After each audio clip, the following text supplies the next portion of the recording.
Like the fact that a lot of us Black communities live in London, for example, we have crazy cost of living situations that then means that we're far more likely to actually break up. Black wealth is rewriting the script so that the next generation are starting ahead of us. Why are we not talking about the fact that so many of us send money back home to build houses that remain empty? God being at the centre of our marriage is very important. And then I'd say communication as well. Ken, could you tell us what you love about Mary, your wife? Everything. Hello, my people. Welcome to this week's episode of the Mr. Money Jar Show. Today, we are joined by Mary and Ken from The Humble Penny. We have a very powerful conversation in today's podcast episode. We talk about the release of their new book, The Wealth Habit, and we go straight into speaking about the Black population in the UK, Black family, Black marriages, and ways that we as a community can build our wealth. This is one of the most eye-opening conversations I've had on the podcast. And if you stick with it, I'm sure you'll enjoy it. Ken. Hey. Mary. Hey. Please introduce yourselves and what you do. Hey. So I'm Ken Okoroafor. I'm one half of The Humble Penny. I'm a chartered accountant by profession, but I'm also, an entrepreneur, author. Mary and I wrote a book called Financial Joy, which became a Sunday Times bestseller last year. And we authored our most recent book, The Wealth Habit. Apart from that, I am a family man. Yeah. Husband to Mary, and we raised 2 boys. Yes, I'm Mary, the other half of the Humble Penny and Financial Joy Academy. Mother, wife, business owner, entrepreneur. And yeah, we're here today. We essentially run our platform, The Humble Penny and Financial Joy Academy, which is a paid platform. We essentially teach people how to take control of their finances, grow their money, and have a life of financial well-being and money joy. And I'm so excited to have you both on today, and so grateful this is your second time on the podcast. So Thank you for inviting Thank us. you for having us again. Day to come on. So, yes, many congratulations on Financial Joy becoming a Sunday Times bestseller. You have now authored your second book, if I can get it into the shot. The Wealth Habit. Which is The Wealth Habit. Yes. So please speak to us about why you wrote this second book and what it's about. Awesome. So our first book, Financial Joy, we like to think of it as the reset. So that book was there to help people take control of their finances, grow their money, and inform them about the strategies and the approaches to money, helping them to shift that relationship. But the wealth habit we call the system. It's a mindset and habit system. There isn't actually a book like it out there that brings together a way for you to take everything you know, that knowledge, and actually put it into a way such that wealth becomes automated, effortless, and sustainable. So it's helping you make wealth actually much more likely to happen because you've got a system behind you. You're not just relying on your willpower. So you're really leaning into habits, because habits are what really help you to build wealth over time. Did you want to? No, just to add to what he said, it's, we'd say, groundbreaking behavior change system. So whereas you might have a lot of money books that talk about investing, getting out of debt, whatever strategies, this essentially, it just makes it easier for you to be able to take those small concepts. Those things are great, like investing, strategy, all of that. But if you don't have the mindset, like you were saying, and the habits, those things, you will never actually be able to carry them out. You just be reading those books and nothing happens. You won't be able to action it. So with the wealth habit, it's essentially a system where you don't have to worry about your willpower to make you actually carry out those habits that make building finance, building wealth sustainable and easy.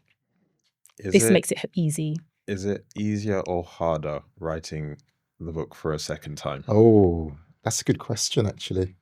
I think we had a better system the second time around. Book 1 was 130,000 words when we were meant to have written 60,000. 60K, yeah. Book 2 ended up being 82,500 words when we were meant to have written about 70,000 maximum.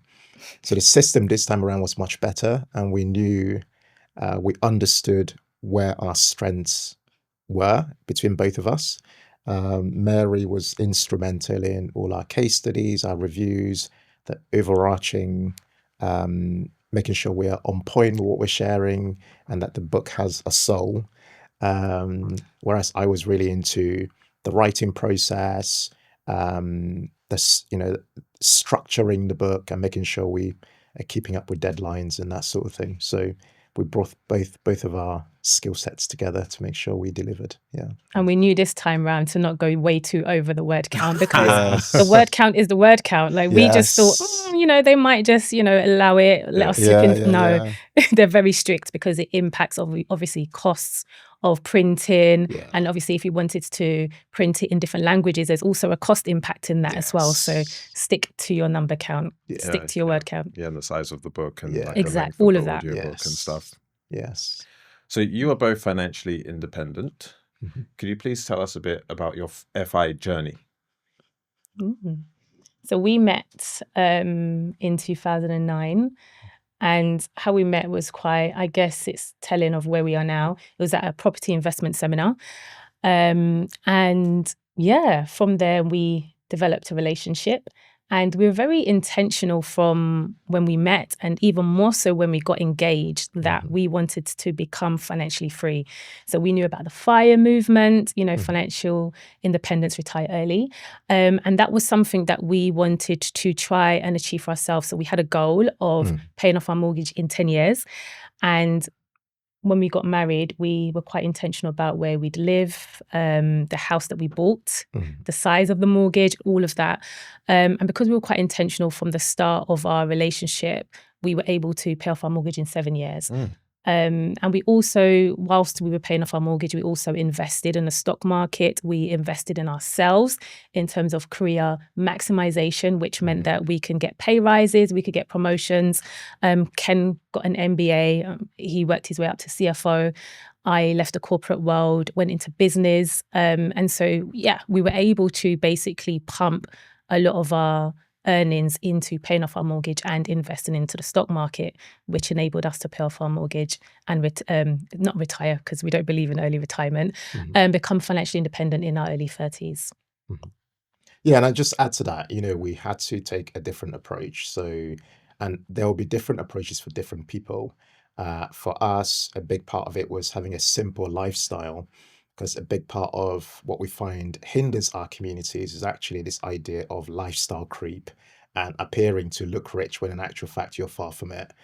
We took a completely different approach, which is just scale back, try and prioritize simple living, but create a much bigger buffer that can then be invested aggressively into various asset classes, and also understanding how these asset classes work and understanding how debt works and how compounding works was very instrumental, because we used compounding to our advantage from a debt perspective by working against our mortgage, but also use compounding to our advantage by investing aggressively in the stock market at varying degrees over time. So having that multi approach to our wealth building. So as Mary mentioned, focusing on our careers. I went from being a cleaner, man, to become chief financial officer, one of the very first few Black chief financial officers in a venture capital business in the UK. And of course, that came with a lot of learning, a lot of risk taking, a lot of being brave to really, take your space. This is one of my core life philosophies: is taking your space, to take your space, wherever you are. And of course, with that came, different forms of remuneration, whether that be salaries, bonuses, share of equity, share of carry, all those things. And you then need to decide, and this is the key element. People often think like the more you earn, the more wealthy you become. Absolutely not. Lots of people earn a lot of money, but they don't keep a lot of it. So you find that what I say was instrumental in our journey was actually designing a system that kept most of our money. How do you keep most of your money? Because if you keep most of your money, you're then putting it into assets that then grow beyond inflation. So I'd say simple living combined with financial education and knowledge, combined with systemizing wealth building, combined with unity in a household, because both of us had a vision. If we were working against each other, nothing would happen. But because we were like, we're both heading in that direction, we both agree, and this vision excites us, because that's the case, we were able to make it happen. And I think that's what's been instrumental, among other things, been very instrumental in our marriage, in our relationship, in our parenting, in our careers, and so on. I didn't know that about you, the cleaner to Yeah. big Yeah, ups. man. Yeah, I used to clean in Walthamstow, man. I had a cleaning job there from the early days. That was the beginning. That was, when we were new to this country, trying to figure our way out. We had nothing, man, like ground zero. Mm. So when you begin there and all you have is just, jobs that a lot of people don't really want to do. I've done all kinds. I've worked, I've worked as a waiter. I've worked, making sandwiches. I've worked cleaning out. It makes me emotional actually thinking about it. I've worked cleaning out like mice poo, just earn an income. I've done all kinds of jobs. People don't really, I've talked about this on our channel probably in the early days. Yeah. People don't know these things. All they see is where you're at now, so there is a journey. Wealth building, however you look at it, is a journey. It's never a straight line. It's ups and downs. It's, positives and negatives, but so long as the direction you're trying to head in is fairly clear, it will never be completely clear. As long as it's fairly clear, then you can kind of adjust as you move ahead, and it absolutely helps to have the right person on your side. And for me, that right person was my beautiful wife Mary. Going on that journey together, I know 100% I wouldn't be there on my own. And likewise. Yeah. So yeah. I've been big supporters of your work for many years now. I think we first met in 2019. Yeah. But in the past 12 months, what I've absolutely loved is the work that you've been doing for the community. I think it's very important that in this conversation, we get into a conversation that can help people from our community. So let's just dive straight into that. Yes. So when we look at wealth by ethnicity in the UK, how's it broken down? And also, how does that compare to the US? This is a big topic. And the minute you start talking about it, it can, I guess, affect people in different ways, right? But we're going to try and speak to the data. Yeah.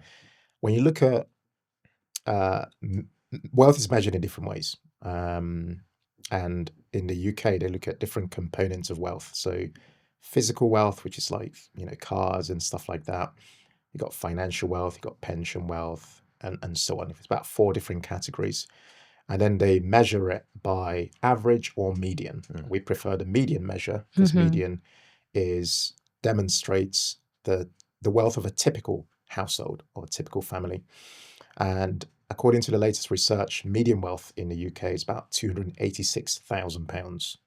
Okay, now if you then look at wealth by ethnicity and look at, say, Indians and white British people, their wealth is at around 313,000 thereabouts.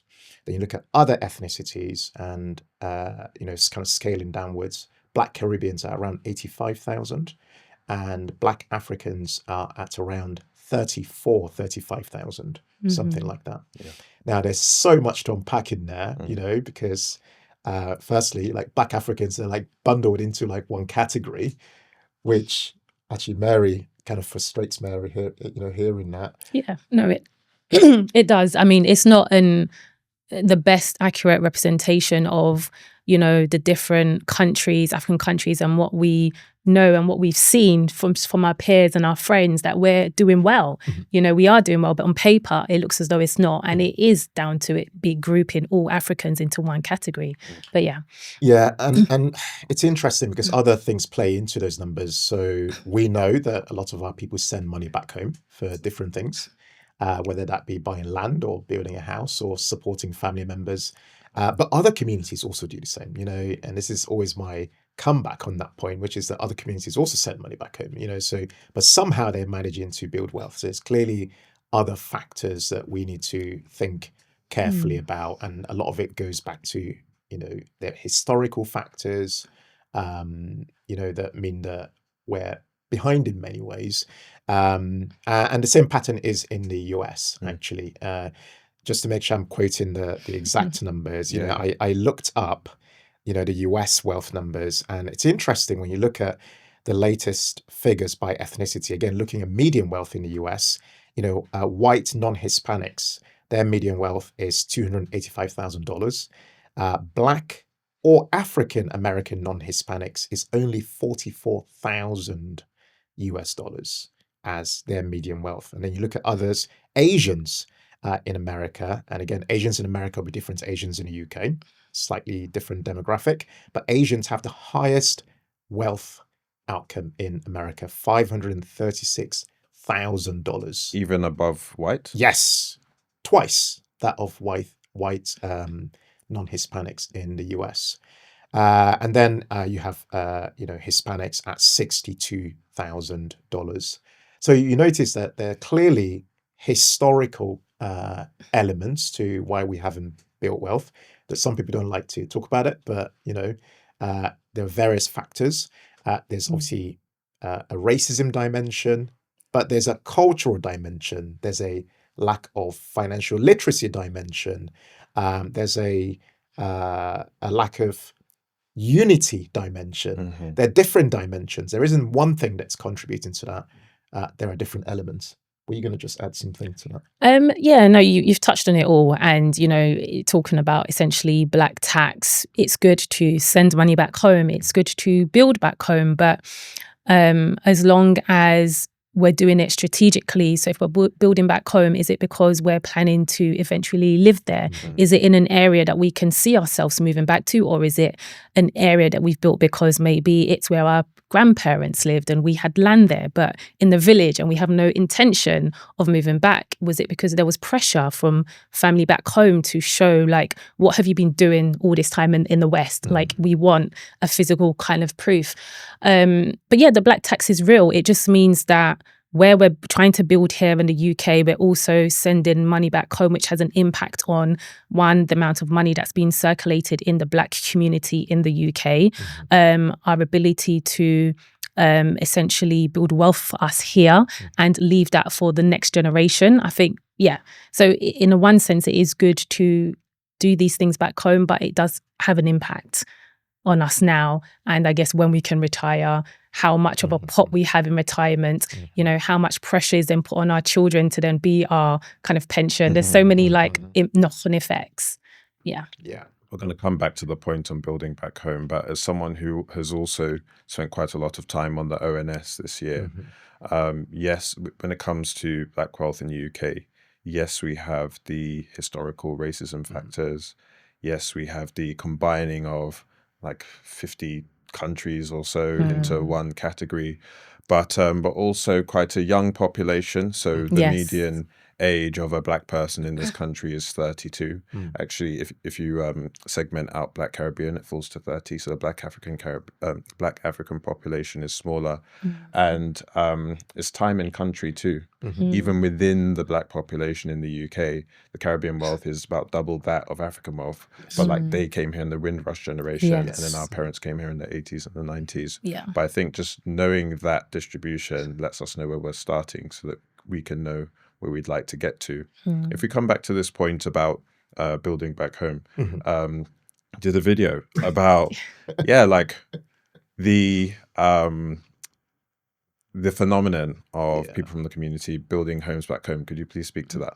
So I made this video, and it's literally during the school run. Like, I was about to pick my son up, and I was thinking about this topic. Like, why are we not talking about the fact that so many of us send money back home to build houses that remain empty?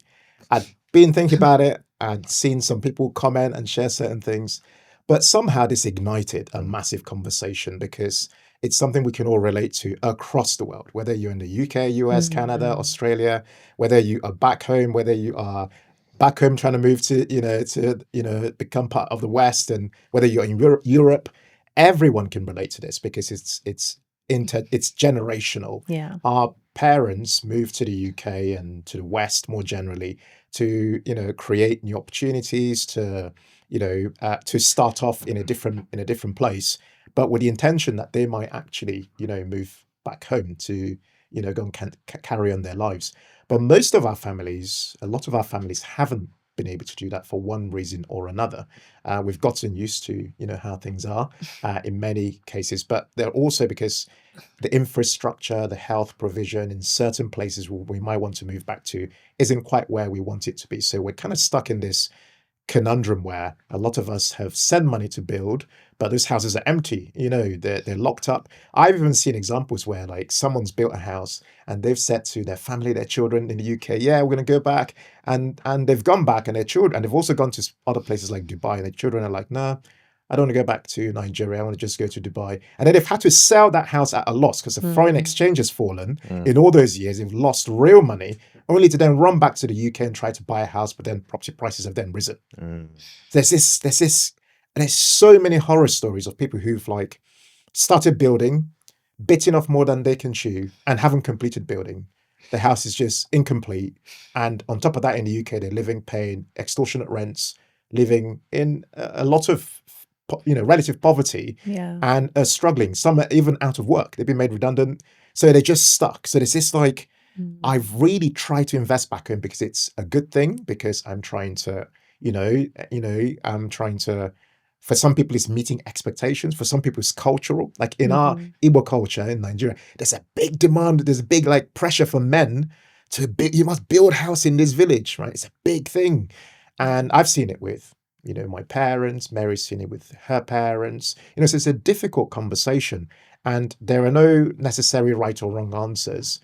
And Mary alluded to this before, because it's good to invest back home, because like, but it's about how you do it, because a lot of us have those investments, or rather money that's been put into properties, but they're not doing anything. Whereas people who've done it right, some people have done it, they've used it as Airbnbs, they've rented them out, and they're serving some purpose and making some money, and even making money in dollars. Because the bit we don't think about is a foreign exchange. Because you're making money in, say, Naira, and I'm not saying anything negative there, but I'm just saying if you're making money in Naira, and of course that's declining a lot against, say, the dollar or the pound, then really you're not really building any wealth. But if you are making it against the currency that, is relative to where you are actually living, then it might make some sense. So this is why this video went viral, because it's speaking to a pain point we don't talk about. We want wealth, but then we're making decisions that are in default a lot of the time. We're like, yeah, like let's send money back home. And like I said before, there isn't really a right or wrong answer, because if you want to move back to Jamaica, Nigeria, Barbados, Ghana, wherever, and a lot of people are, by the way, if you want to do that, that's great, but there's also this conundrum where I'm struggling to build wealth in the UK, and, should I have invested in the UK instead of investing in, say Nigeria or, wherever else? It's a difficult conversation. And I think that's why it resonated with people. Yeah, definitely resonated with me, because I have countless examples in my family where that's the case. But I think the learning there is that regardless of where you build the house, the same principles around investment remain the same. Is there an ROI on the house that you're building? What's the intrinsic value of the investment? Is it going to appreciate in value? Are you going to rent it out? And so on. But part of what I've learned is that for people, it wasn't an investment. It was like an emotional. It's like an emotional, like for, this, and I've learned this from the comments. I read all the comments. Like for some people, it's about the joy of saying, I own my land without a mortgage. Because here, like I'm shackled in the West, like I'm paying a 35-year mortgage, for example, whereas back there, like this piece of land is mine, and it's in the home of my ancestors, and there's dignity in that. For people, it's more than an investment. It's more than an ROI. It's a different type of return. So that's for me, it's been an education, because I'm learning from what people are saying. I'm like, wow, okay, this is an interesting perspective. Although my money could perform, way better simply by just putting it into an index fund or ETF. I'm like, yeah, it will double every like 8 or 9 years. I don't even have to move a finger. And that's great. And that can work. But for some other people, it's a different type of return. It's actually, for some people, it's actually healing a trauma. And for some people, it's creating a trauma. So it's a weird, it's a weird dynamic. And there are horror stories. There's one girl who commented and said on our YouTube channel at Unpacking, she said, my dad is building in near Elmina Castle. He's building like a 10-bedroom guest house, and they had also started building another extension to an existing house. And she's like, in all these years it's been built, and she can count on one hand how many times he's visited Ghana. And then she's asked him as the eldest daughter, Dad, are you going to actually retire in Ghana? He says, I don't know. And then she finished the comment by saying, and on top of that, I'm sad to say we have nothing in the UK and we are paying very expensive rent. And that really hurt my heart, because it's like, wow, this family are genuinely in a big dilemma. And the worst scenario is there's so many people whose families own lands in outskirts, different parts. They don't even know the address. There's no succession planning. There's no like, oh, let's sit down. Here's where we have these assets. Here's what should happen if we passed away. Here's what, and then those assets that people end up working for so long for end up disappearing into the wrong hands. Other people take them over. I've even known people who've like built up, saved up, invested back home, built that home, and then boom, the year they decide to go back, they actually pass away. There's so many stories like this. So there isn't a right or wrong answer. For some people, it's a very touchy topic, because it's hitting at the heart of people's real struggles. And then there's a struggle around people not having papers. So many people don't yet have their residency. So for them, that investing back home was really like their thing. It's their insurance. What if the wrong political party comes in and kicks us out? What if they start to reverse out indefinite leave to remain? What do we do? Those aren't just theoretical. No. This is these are scenarios that people are discussing right now.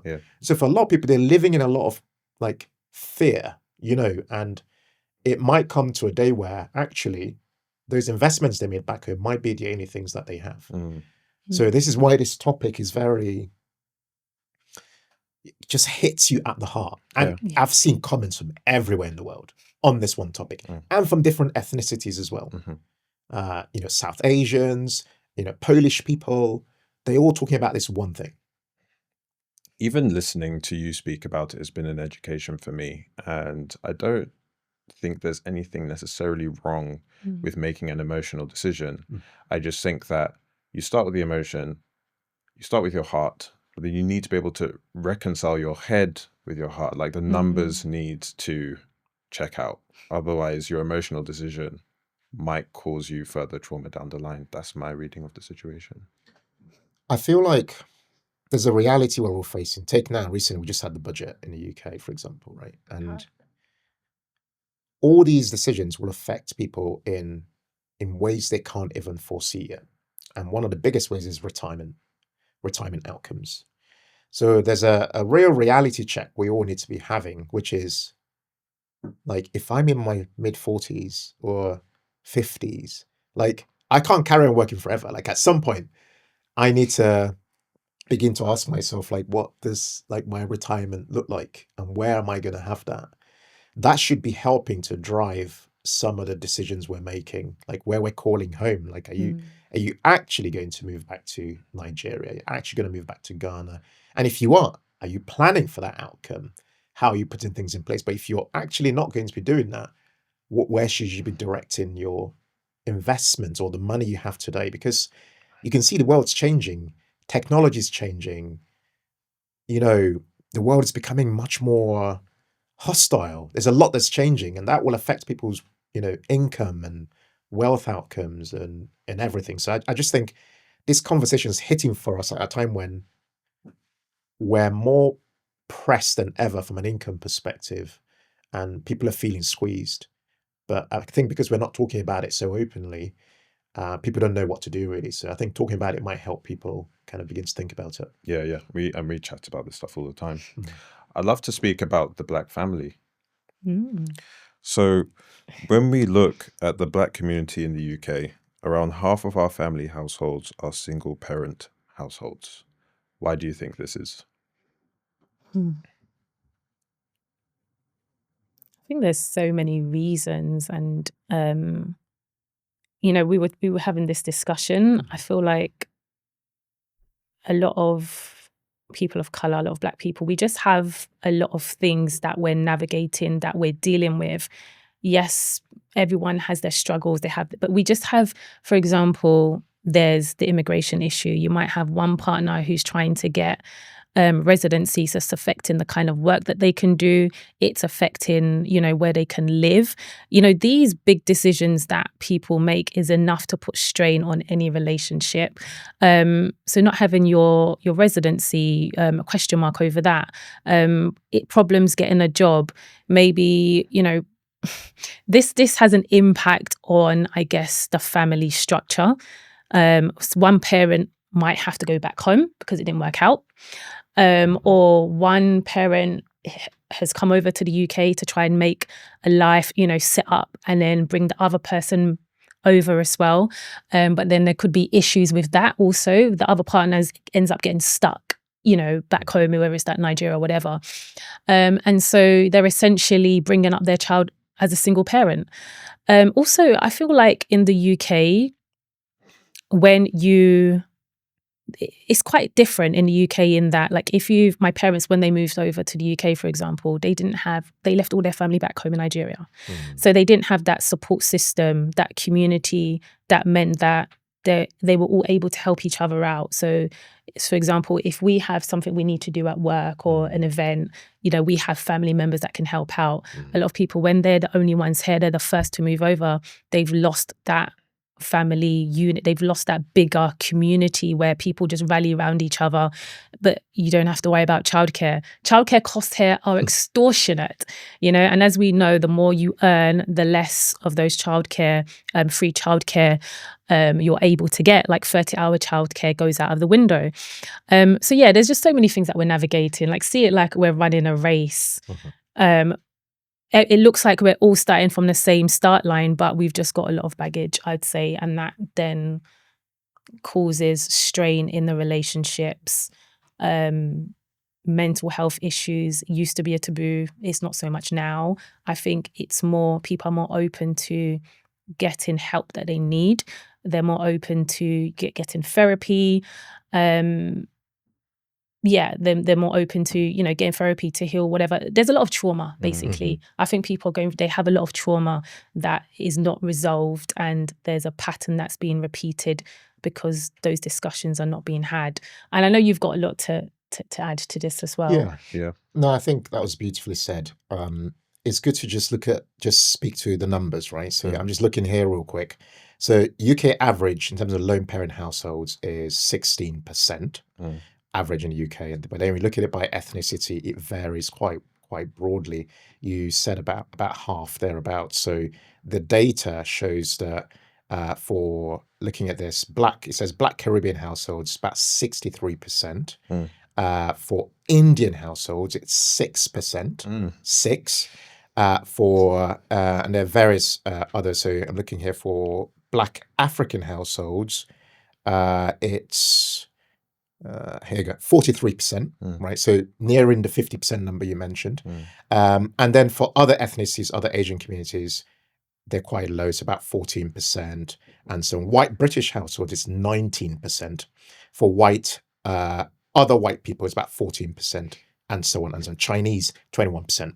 Now, the reason I wanted to just mention those numbers is, firstly, these stats, the number of things that might affect these stats. So things like sample sizes might be a thing. The sample sizes would have varied across these different ethnicities. So it's not to say that every single Black African household or Black Caribbean household is at a crisis and is at this, and they're not able to hold it together as a family. I want to make that really clear. There are lots of families that are, looking, holding it down and looking after their families, and things are working as they should. But to your point around why do we have this high, kind of lone parent single parent households? There are so many factors. One is what I like to just call, we need to revisit commitment. I think in the modern day there is a crisis with commitment, and a lot of people just struggle, to commit. I feel like in certain communities, and I don't really want to speak to specifics, it's okay to just go and have, impregnate women and have lots of children, and that's okay in certain communities.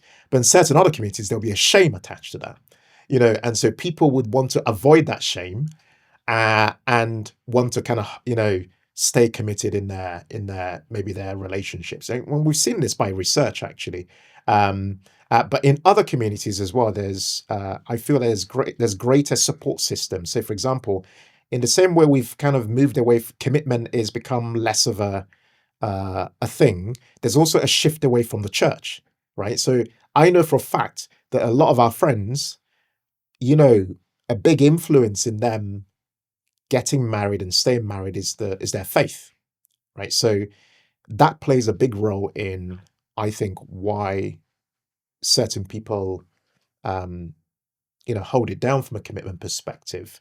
But there's just other things that play. Mary's kind of talks about historical factors, but I think there's a cultural aspect as well. Yeah. Because when you look at, again, because we've been talking about ethnicity, culturally, again, looking at research, there's a lot of, when I look at these Asian communities, a lot of people checking in on each other. There's a lot of grandparents and 3 generations living in the same house, and communities kind of making sure that their children and they're are supported so that they can their own children attending school properly. And there's this intergenerational support system that exists, that means that these families are holding it together, and the partners are less likely to go through a mental breakdown or go through a financial crisis in the household. Because they have that support system, they're more likely to stay together, and this is connected to location actually, because I know we haven't got to this, but the fact that a lot of us Black communities live in London, for example, we have crazy cost of living situations that then means that we're far more likely to actually break up, because people fight over money, they argue, relationships fall apart quietly. And because a support system, like Mary said, isn't there, you're more likely to say, I want to speak to a divorce lawyer, or, I want to get proceedings going. And to uncle or auntie. Then to say, oh, let me speak to our mentors in the church, or let me speak to my uncle or auntie, or let me speak to my grandparents or whoever, because they might have a different perspective. They might offer me wisdom. So I think this cultural element, or this lack of commitment element, I think all plays a role into that, into why we're where we are. And by the way, these stats differ by different communities. When you start to look into detail, you notice that I take Nigerian households, for example. A lot of Nigerian households, in my opinion, are more likely to stick together because culturally there's just something else going on there. More likely. Doesn't mean they always do. More likely to stick together. But in other communities, the culture might be different, where it's just the norm to have children live with just their mum, or and so on. But also, I think the sample size is also an important factor, because doing this research, it's made me more intentional about, filling out these forms, because we tend to not want, I don't want to generalize, but a lot of Black people don't like to fill out these forms. Yes. I'm just being more intentional about making sure that we are being represented a lot more so. And I think that's something that we should all do, because if that sample size was bigger and more representative of our community, maybe those numbers would actually be different. Yeah. Or maybe we should collect our own data. Yeah, because absolutely. Because in whose interest is it for us to look good? It's not in everyone's interest for us to look good as a Black community. So maybe we need to actually commission our own reports. Yeah, actually collect our own data to be able to go, yeah, actually, I spoke to 15,000 Black households, not 300 Black households. Because then you have a more representative sample. Yeah. It's not something that we can't do, something we can actually do. And if anything, we should actually do, because then we're telling, we have context. Because that's the other thing is a lot of the data, there isn't really context. Because also within lone parent households, some are lone parent households because someone passed away. Things were working, and then someone died from something happening. Yeah. The stats don't tell us that context. We don't know that, right? And I want to make clear as well, there are incredible lone parents. Exactly. I want to make that clear.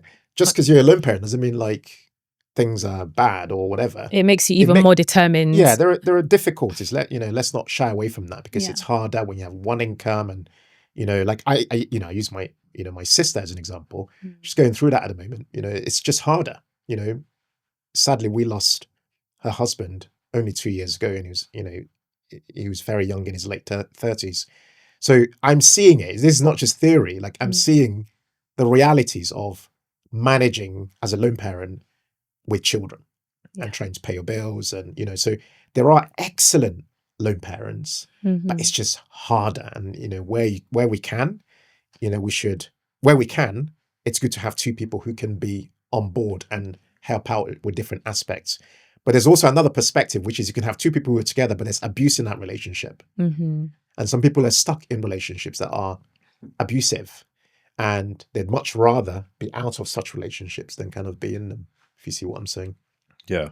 Wow. It's like, to Mary's point, I hadn't properly thought about the impact that networks have and that support system has on relationship success. But when you look at the data, the Indian ethnic group, Bangladeshi and Pakistani ethnic group all have the highest rates of intergenerational living. So that speaks to your point, where you just have people around you in the family home. And then to your point, Ken, about the interplay between the nuclear family and then the wealth, it's like, yes, if you're a lone parent, you're working twice as hard, and there are fantastic lone parents, but that then makes that lone parent's probably doing two jobs. They are working and running the household and raising the kids, and that's a strain.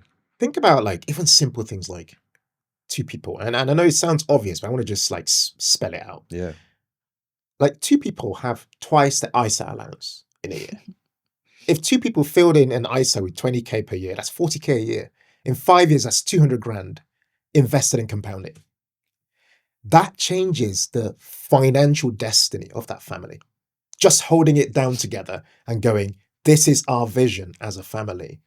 We're going to we will eat baked beans, we'll eat whatever we need to eat to put that money into invested in that stocks and shares ISA. Because we know if our family feels freer financially, our children, we see we've set a very good example, we will create, a future where we're able to be more available, more supportive, and more, we live a much more better, we have a better outcome in retirement. So even just that alone, that one example already changes the dynamics, because if it's just one person doing it, at most they only have that 20 grand.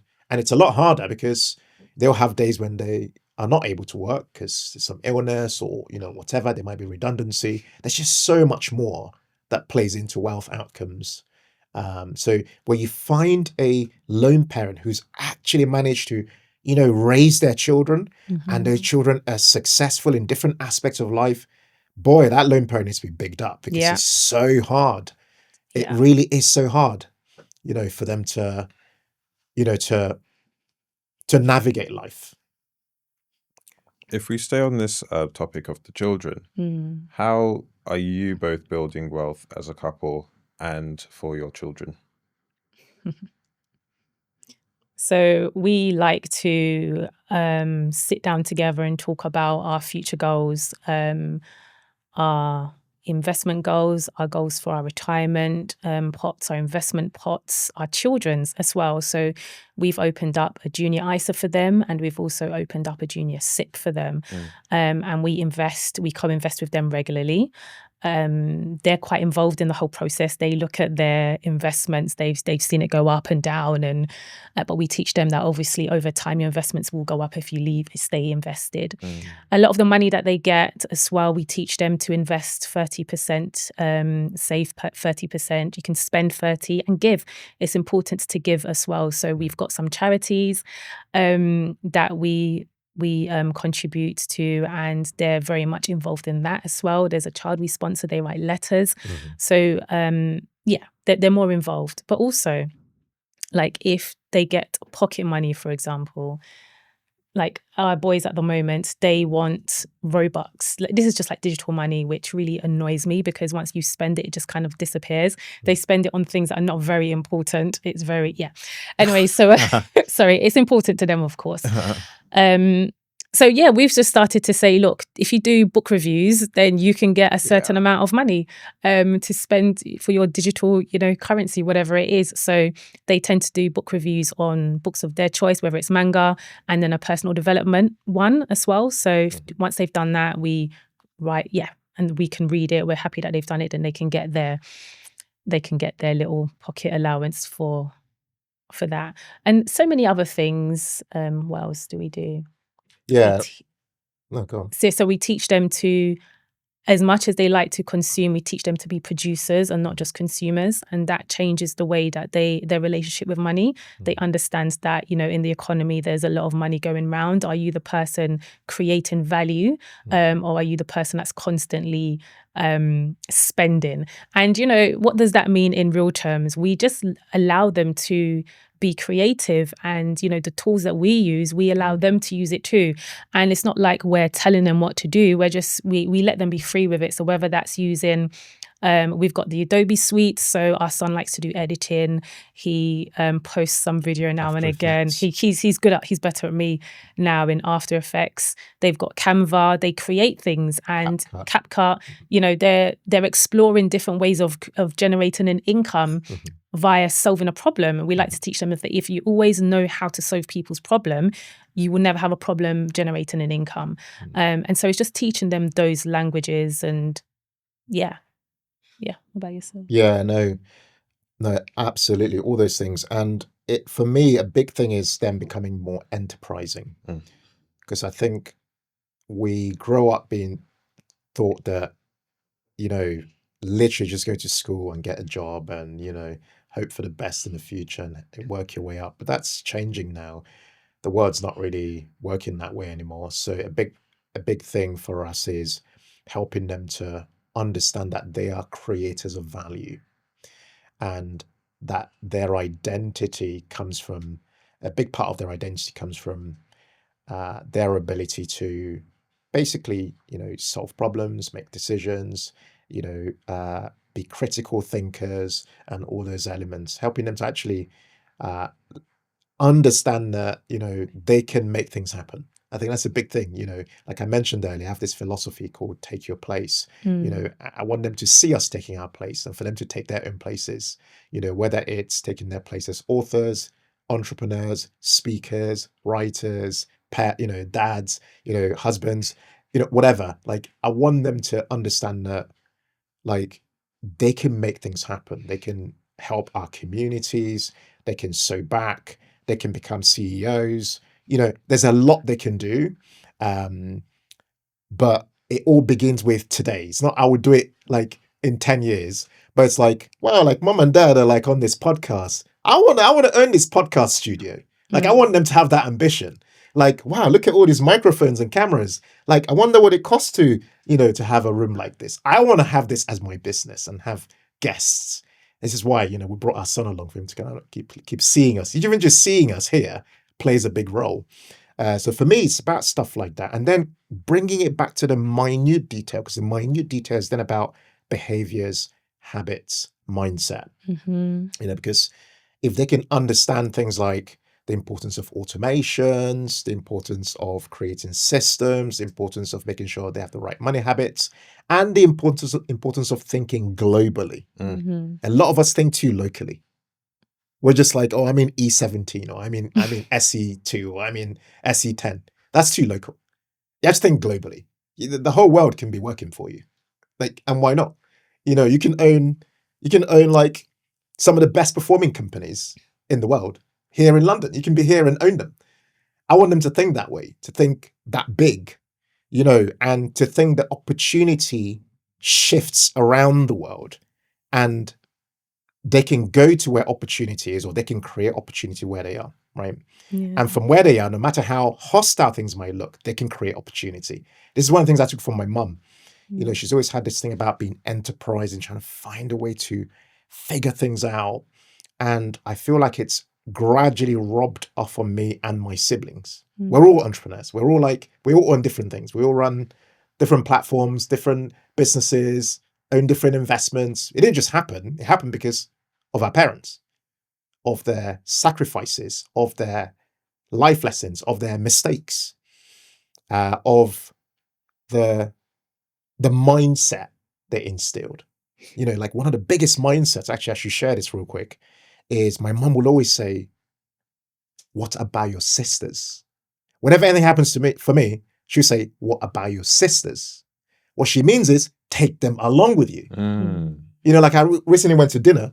I dragged my sister along to meet this very, you know, senior person in like the House of Lords and stuff. So again, that's a culture. It's a cultural thing. I almost think about this idea of internal culture and external culture. So like within you, what is your internal culture? Are you about just yourself, or are you taking other people along? Because there's no point in being wealthy and being wealthy alone. Yeah. You'd be very depressed. Just in that mansion by yourself. People are going to be hating you Yeah. all the time. Yeah. You know, you're just like, oh, can you come out and meet me for dinner? Ah, sorry, like I can't meet you. I got bills to pay. Yeah. You need people who can like come out and pay for dinner, like Yeah. and chill with you, right? So the way you do that is to take them along, and the best way to practice that is at home. So if our children can see us practicing it with our siblings, they too will take each other along. So for me, it's so important because a lot of wealth isn't even like just money and like what people talk about. A lot of it is systems, ways of thinking, things that are passed down from our parents, heritage. That's, you know, wealth is not just like, oh, my bank account says 7 figures. You could be 7 figures and be in really bad health. You've got no wealth, right? Right. So there's so much more, you know, and a big part of it is also, you know, living what we preach, you know, living it at home. Yeah. A lot of what you said, you know, about the mindset, it's true because they pick up essentially what they see their parents doing. That would then form their money blueprint, which they said your money blueprint's formed at the age of 7. So it's not even just about what we teach them, it's also about what they see us doing, because that essentially then determines what kind of relationship they will have with money. And you know, the saying, action speaks louder than words. You know, if you want to teach, let them see us doing what we want them to be in the future. So it's a big, what's the word? Sorry, I've just lost my trail of thought. But basically, they're watching us, and it's about being visibility. mindful of that. We're on Exactly. audition. It's like an audition. It's about visibility. Yeah. They're watching. Yeah. They're taking notes. Yeah, and even for me, I now work with my fiance, and like I'm Love looking at it. you both. I'm not trying to emulate you both. So Aw. thank you for inspiring me. You know. No, love and that. we're looking at other people who Yeah. are inspiring us, as well as looking at you guys. You know, and I think this is what's key in community, because we talked about community at this, you know, throughout this conversation, is how can we better support each other? How can we better work with each other? You know, it's this unity, togetherness, not just me, but us. You know, not just mine, but ours. Like, how do we do that? How do we, you know, and the way you begin that is within your home. You got to start there, and then make the effort to reach out to people. We shouldn't just like, share like, this business in the Black community has just failed, and everyone's posting stuff about it. A lot of stuff like that happens. I'm like, do you even have to say anything? Do you need to add more wood to the fire? How about like asking, how else could we stop these things happening? How about that question? How can we better support, you know, what can we learn from this person? Because failure, you can look at failure in lots of different ways. It's like, well, it's success in progress. They haven't made it yet, you know, but they've learned a lot and they're going to build something better. So anyway. So I think as we're talking, we're actually checking off a lot of the questions. So I think I've probably got time for 2 more questions, and then the final question, which goes to all guests. I really wanted to ask you this today. Should you send your children to private school, to grammar school, or to state school, and why? Here's the answer, right? It depends. It really does depend. It depends on everyone's individual circumstance. So you have your views on this, and it's kind of similar. But when we look at ourselves, for example, and our children, private school was good for them, especially our firstborn, very smart, strong-willed. And, for some that might be seen as a problem, for some that might be seen as a great thing that's encouraged and nurtured, depending on the environment that they're in. Now, this question about private school, I feel like if you can actually genuinely afford it, it's not getting you into debt, you're not borrowing from the future to pay for the fees, then go for it. But if you are struggling to pay for the fees, because now we've not even spoken about the 20% hike now on the private school fees, VAT. So that's now adding an additional 4K, even more a year, to how much parents now have to spend.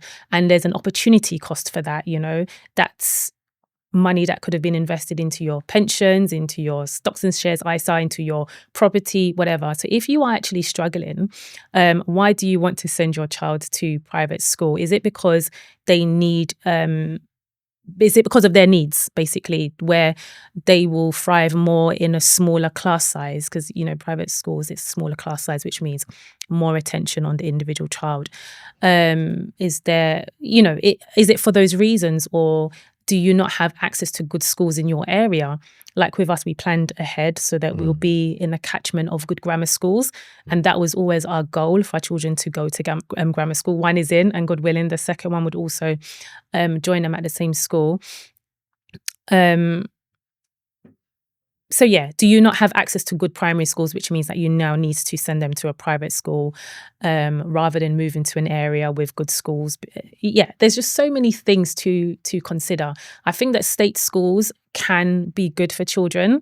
If you want, you can give them the kind of same experience that private school children may have, whether that's extracurricular activities, exposure to different things, different activities that you might not ordinarily get in a state school. But then also there's another option of homeschooling, which a lot of people are doing, and the children are absolutely thriving. They're doing their GCSEs years earlier. The argument's always that, well, they don't have that social skills. No, there's a community of homeschool children where they meet up. They do things together, like whether that's forest school on a Monday or a Tuesday. It's something else like basketball, and they take it in turns as parents to coordinate those things. So the children do get those social elements to that. Yes, there's good things with private. You've got the aspiration, you've got the networks, you've got the alumni and all of the kind of prestige that comes with that. There are certain jobs which means that, you're more likely to get it based on the school that you went to, as well as like Russell universities. But even now with those big universities, they're actually taking children from inner city schools now. They're making more provisions for that. So yeah, it depends. It really does depend on the child, on the parent, how much time you have to invest in your child. A lot of parents think, oh, if I send my child to private school, that's them sorted. No, in fact, there's even more work there's more of an expectation from the parent when you send your child to private school, because there's so many events. There's a strong parent teacher child partnership. Yeah. A ton of homework that you need to you guide them, and also make sure that they're doing it. They get homework every day. So I could go on. It really just does depend on the child and your circumstances. If it means that you're going to get into so much debt because of your goal to send them to private school, then I would say don't do it, especially in 2025 where, there's just so many more challenges with AI, people's jobs, uncertainties. You don't want to put yourself in a situation where there's a big financial burden and you're not able to fund it going forward long term. Sorry, that was a long answer. No, it's such a good answer. I mean, you covered everything. I think for me, there's a hidden cost going to private school that a lot of people don't even realize before they even get there. They go on the school website and they're like, oh, what are the fees? And then they look great. But there's so many other costs.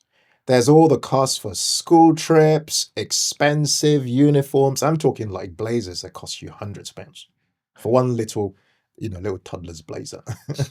There's so many costs that are hitting all the gifts, and there's a lot of groupthink. But I mean, You know, there's these WhatsApp groups where like one person goes, "Oh yeah, we're raising money for these teachers, and we're all putting together like £30, or we're all putting together £30 or £50 or whatever Each. each," and then you have to go in, and this happens repeatedly. You know, and so there's all these costs. And to Mary's point, then there's the opportunity cost of all of this, right? Because you hadn't really forecasted that you would have all of this. I think there's a default, almost blind assumption by a lot of people in, I'm going to just speak to the Nigerian community for a minute. A lot of people in our community who just go, yeah, like, yeah, private school, yeah. And this is, you know, it's just like, yeah, we're just walking into like the unknown, right? They have no idea until they get there. I think people need to, couples who, or parents who have children who are considering private school, need to really have what I personally call like a crisis meeting. Just sit down and go, why on earth are we paying to go to private school? Like, is it my ego? Is it my ego? I'll give you an example. I have a friend who I know for a fact, the reason he's paying for private school is because he loves all the grounds and, you know, all these things. They got the big rugby and the big, you know, facilities. But that doesn't mean your child's interested in that stuff. You know, a lot of children are just like, yeah, this is nice, but they're not really that interested. But the cost you are forking out for that is enormous. A lot of us don't even have our retirement sorted and so on. And as you've been speaking, it's actually made me realize that there's a theme that's been running throughout our conversation, because this is very similar to the building a house back home. It's the emotional decision, which you haven't reconciled with the numbers. You can have the emotional decision, but the numbers have to check out. Otherwise, it's just headache later. You recently celebrated your 14-year wedding anniversary. Whoop, whoop, whoop, whoop, whoop. Congratulations. Thank you. What is one key to a successful marriage? One. Oh gosh. I know. Can I say two? Yeah. Okay, so definitely God being at the center of our marriage is very important. And then I'd say communication as well. So important. Wow. Yeah. Yeah. I'd say fun. You need fun. And I'd say a partner who has a sense of humor. You just need to be able to laugh at each other's dry jokes. If you can't laugh at your partner's dry jokes, it's not really going to work out. That's just how I look at it. So, yeah. And Ken's funny without even trying to be funny. So, yeah. Ken, could you tell us what you love about Mary, your wife? Everything. Oh, Like literally everything. be specific. I mean, obviously she has. Okay, you know, obviously, you have moments, but I'd say it's what you don't see. So Mary's very wise, and she is like, she's supported me through very difficult times that people don't see at different stages from the very beginning, right from when we met. Like, the support has been there. Like, cheerleader, you can do it, you're a leader, you're a mighty man of valor, you know, like proper, you know, prophesies over me, and that's very important. She's obviously beautiful at heart and beautiful in person. She's very, very smart, you know, so there's sometimes when I'm doing some logical thinking, but Mary comes with a different perspective, like this human perspective that I hadn't even considered. And I'm like, I see, this is why God put you next to me, so we can kind of like bring our ideas together. She's a beautiful mum, you know, really goes above and beyond to make sure we're looked after at home. Like, I'm one of, like, we've got 2 boys, so we've got 3 men at home, and Mary is the chief home officer. She's the chief everything officer at home, as well as running a business. She's an incredible entrepreneur, you know, has a lot of insight in marketing and business and operations. So holding together so many things. And she's funny. She's actually really funny. I love my wife's humor. Like, we get each other's jokes.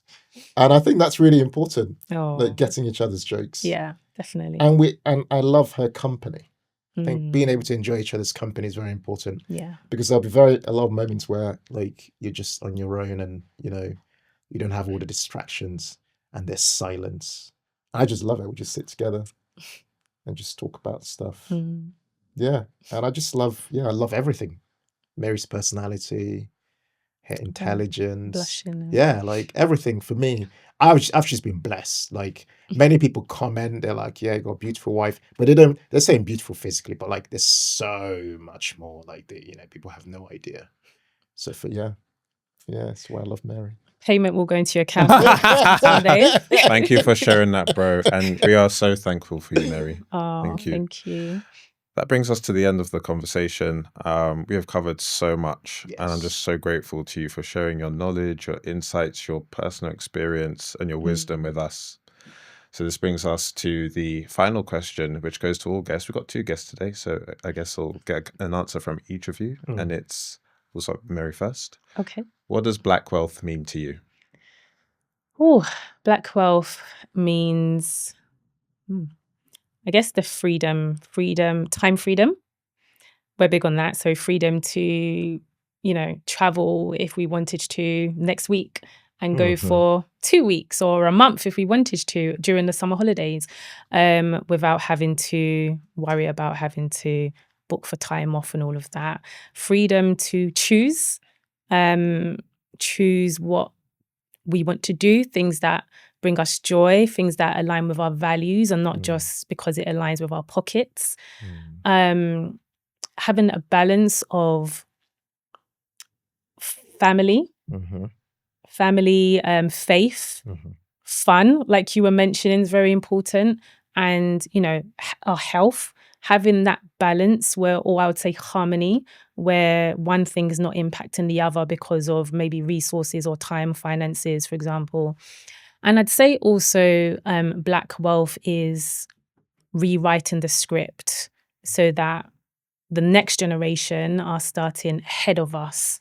So that whether that's our children or even the community, like you were making that point about bringing, it's not about us, it's about others. It's about the impact and the generationally that we're having so that people can see if Ken and Mary, if Timmy can do this, then we can as well.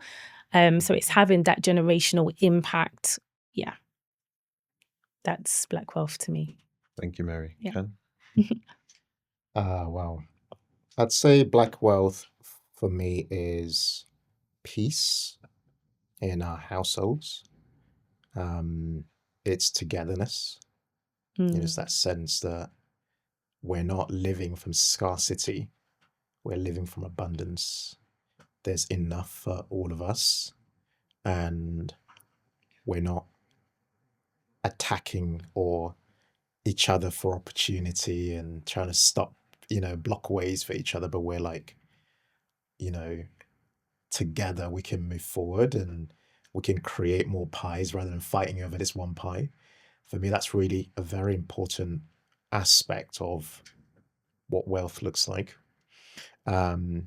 Also, wealth is financial joy. We talk about a lot in our work, which is this idea of us not just looking at just what we want, but what we need. So Black wealth is well-being. It's really prioritizing our health and relationships and our mental health and all those aspects that are almost like, when you build a house and a house is built on a really solid foundation, those things are the foundation. Because without it, you can have beautiful pillars in front of your house. The house wouldn't really stand very long. So you kind of need those elements. I also say Black wealth is our heritage, a sense of understanding our history, celebrating our history, protecting our intellectual property, not letting all these people come and steal the names and the things we have and kind of like badge them and create restaurants out of them. This is our heritage. Like, we need to protect those things and own them and truly tune into where we've come from. Like, for me, that matters so much. Understanding our culture, understanding our stories, speaking to our parents, grandparents, really tuning into their journey. For me, that is Black wealth. It's really tapping into all of that. And whilst you're doing that, having the financial freedom Mary mentioned, just being able to have that time freedom to rest.